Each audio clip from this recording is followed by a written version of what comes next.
মানবতা বিরোধী অপরাধের মামলায় আগামীকাল ক্ষমতাচ্যুত প্রধানমন্ত্রী শেখ হাসিনার রায় ঘোষণা করা হবে আন্তর্জাতিক অপরাধ ট্রাইব্যুনালে। আমরা এই মুহূর্তে রয়েছি আন্তর্জাতিক অপরাধ ট্রাইব্যুনালের সামনে। সেখানে আমরা দেখতে পাচ্ছি পুলিশ বিজিবি মোতায়েন করা হয়েছে এবং নিরাপত্তা ব্যবস্থা জোরদার করা হয়েছে সারা রাজধানী জুড়ে। একই সঙ্গে দেশের অন্যান্য জেলাতেও নিরাপত্তা জোরদার করা হয়েছে। এরই মধ্যে কিছুক্ষণ আগে কারওয়ান বাজারের সন্ধ্যায় পরপর দুটি ককটেল বিস্ফোরণ ঘটেছে। সেখানে ছিল আমাদের রিপোর্টার তোফায়েল আহমেদ চৌধুরী। আমরা তার কাছ থেকে একটু জানতে চাইবো আসলে সেখানে কি ঘটেছে। তার আগে দর্শক সবাইকে স্বাগত জানাচ্ছি, আমি মৌসুমী সুলতানা। তোফায়েল আহমেদ, আপনার কাছে একটু জানতে চাই, আপনি কিছুক্ষণ আগেই কারওয়ান বাজারে ছিলেন, বাংলা নিউজের প্রায় প্রত্যেকটা টিম রয়েছে বিভিন্ন স্পটে, আপনি আসলে সেখানে কি কি দেখেছেন? মৌসুমী, আপনি যেমনটি বলছিলেন, আমি কিছুক্ষণ আগে ছিলাম কারওয়ান বাজার শার্ক ফোয়ারা মোড়ে। মূলত আগামীকাল মানবতা বিরোধী অপরাধের মামলায় শেখ হাসিনার যেই সাজা সেটি কিন্তু আন্তর্জাতিক অপরাধ ট্রাইব্যুনাল থেকে ঘোষণা করা হবে। এই ঘোষণাকে কেন্দ্র করে রাজধানী জুড়ে আইনশৃঙ্খলা বাহিনীর সদস্যরা ইতিমধ্যেই তৎপর অবস্থানে রয়েছে। আমি ছিলাম কারওয়ান বাজার শার্ক ফোয়ারা মোড়ে।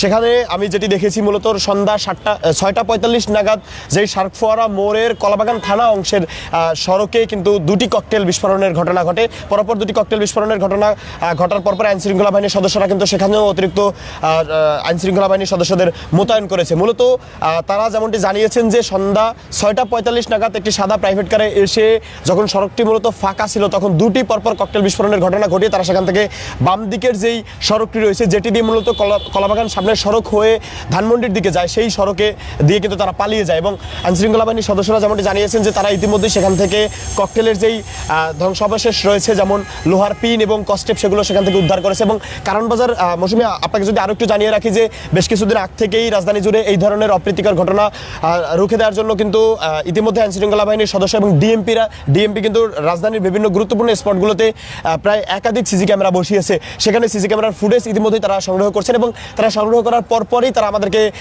জানাবেন যে আসলে এই ককটেল বিস্ফোরণের ঘটনার সাথে কারা জড়িত রয়েছে। এবং সেখানে আমরা দেখেছি যে ট্রাফিক সদস্যদেরকেও অ্যালার্ট করে দেওয়া হয়েছে। এর পাশাপাশি আমি সেই সড়ক হয়ে শাহবাগ হয়ে এই মুহূর্তে ঢাকা বিশ্ববিদ্যালয় দিয়ে কিন্তু আন্তর্জাতিক অপরাধ ট্রাইব্যুনালের সামনে এসেছি। আমরা শাহবাগেও দেখেছি সেখানে আইনশৃঙ্খলা বাহিনীর সদস্যরা ইতিমধ্যেই সজাগ রয়েছেন। এবং টিএসসিতে আমরা দেখেছি যে এই ট্রাইব্যুনালের যেই সড়ক রয়েছে তথা দোয়েল চত্বর হয়ে সেই সড়কেও ইতিমধ্যে আইনশৃঙ্খলা বাহিনীর সদস্যদের বর্ধিত করা হয়েছে। এবং আমার পিছনে ইতিমধ্যে আপনারা দেখতে পাচ্ছেন আন্তর্জাতিক অপরাধ ট্রাইব্যুনালের সামনে এখানে বিজিবি সদস্যদের মোতায়েন করা হয়েছে। এবং আমরা আওয়ামী লীগের এর আগে যেই লকডাউন কর্মসূচি ছিল সেই লকডাউন কর্মসূচিতে দেখেছি রাজধানী জুড়ে সেনাবাহিনী এবং বিজিবি সদস্যদের এবং এসপিবিএন সদস্যদেরকেও বিভিন্ন জায়গাতে মোতায়েন করা হয়েছিল। তবে আগামী এত নিরাপত্তা ব্যবস্থা, এত নিরাপত্তা আমরা দেখছি, একই সঙ্গে বিভিন্ন জায়গায় চেকপোস্ট দেখছি, মোড়ে মোড়ে পুলিশ বিজিবি পাহারা দেখছি, এর মধ্যে কিভাবে ককটেল বিস্ফোরিত হচ্ছে, পুলিশটা কি বলছে? আসলে আমরা বেশ কিছুদিন যাবত এই ককটেল বিস্ফোরণ এবং রাজধানী জুড়ে নাশকতা, দাঁড়িয়ে থাকা এবং চলন্ত বাসে অগ্নিকাণ্ডের ঘটনা নিয়ে ইতিমধ্যেই আমরা ডিএমপি কমিশনার এবং ডিএমপির ঊর্ধ্বতন অফিসারদের সাথে কথা বলেছি। তারা যেমনটি বলেছেন যে ইতিমধ্যেই ডিএমপি কমিশনার বলেছেন যে এখন থেকে যারা মূলত এই ককটেল বিস্ফোরণ, নাশকতা এবং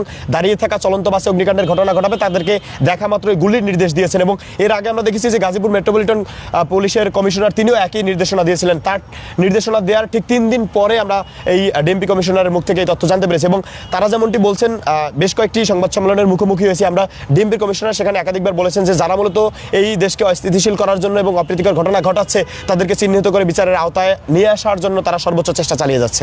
আপনি তো বিভিন্ন স্পট ঘুরেছেন এবং বিভিন্ন জায়গায় আপনি খবর সংগ্রহ করেছেন, লাইভও করেছেন, আপনি পুরো ঢাকার চিত্র কেমন দেখছেন? রাতে পরিস্থিতি কেমন মনে হচ্ছে আপনার? মৌসুমী, আপনাকে যদি আবার একটু রিপিট করে বলতে চাই যে এর আগে আওয়ামী লীগের যে লকডাউন কর্মসূচি ছিল তখন রাজধানী জুড়ে বিভিন্ন স্থানে কিন্তু অতিরিক্ত আইনশৃঙ্খলা বাহিনীর সদস্যদের উপস্থিতি ছিল। তবে সেই লকডাউন কর্মসূচি 13 তারিখে শেষ হওয়ার পর 13 থেকে 15 তারিখ অবধি তথা 2 দিন আমরা দেখেছি রাজধানীর স্বাভাবিক একটি পরিস্থিতি বিরাজমান এবং যেই অতিরিক্ত আইনশৃঙ্খলা বাহিনীর সদস্যদের মোতায়েন করা হয়েছিল সেটি কিন্তু কমিয়ে নেওয়া হয়েছে। তবে আগামীকালকে শেখ হাসিনার রায়কে ঘিরে আমরা আজকে দেখেছি রাজধানীর 2-1টি জায়গাতে আইনশৃঙ্খলা বাহিনীর সদস্যদেরকে বর্ধিত করা হয়েছে। তবে ডিএমপি কমিশনার জানিয়েছে যে 6000 পুলিশ সদস্যদেরকে কিন্তু ইতিমধ্যেই রাজধানীর বিভিন্ন গুরুত্বপূর্ণ স্থানে বসানো হয়েছে। তবে বাস্তব চিত্রে আমরা যেটি দেখেছি যে এই ট্রাইব্যুনাল এবং যেই এনসিপির দলীয় কার্যালয় রয়েছে সেই দুটি স্পট এবং কারওয়ান বাজার মোড় সহ শার্ক ফোয়ারার যেই 4টি প্রবেশপথ, সেই 4টি প্রবেশপথ ব্যতীত অনেকাংশে আমরা দেখেছি যে তেমন একটি আইনশৃঙ্খলা বাহিনীর সদস্যদের উপস্থিতি ছিল না।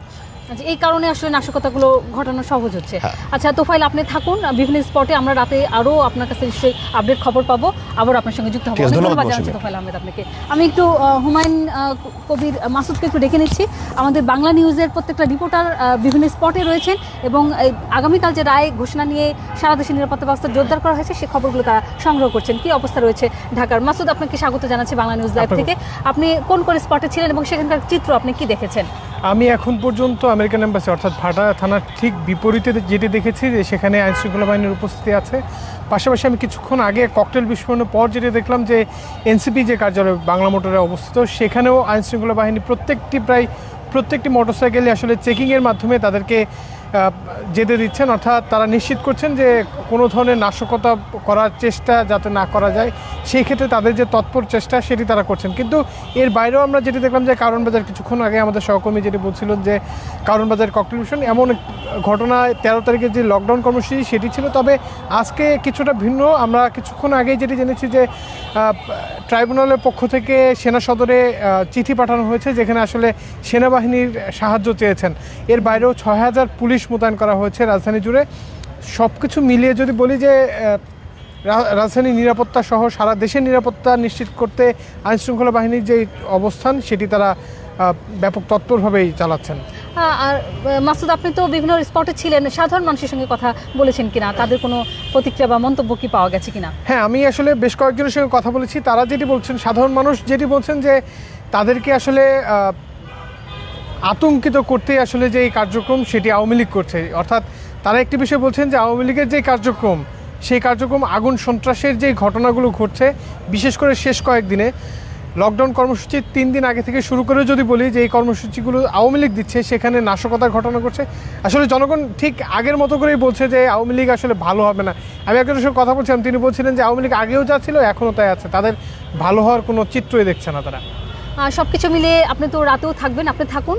মাসুদ, আপনাকে অসংখ্য ধন্যবাদ জানাচ্ছি। রাতে আবারও নিশ্চয়ই আপনার কাছে আপডেট খবর জানতে পারবো।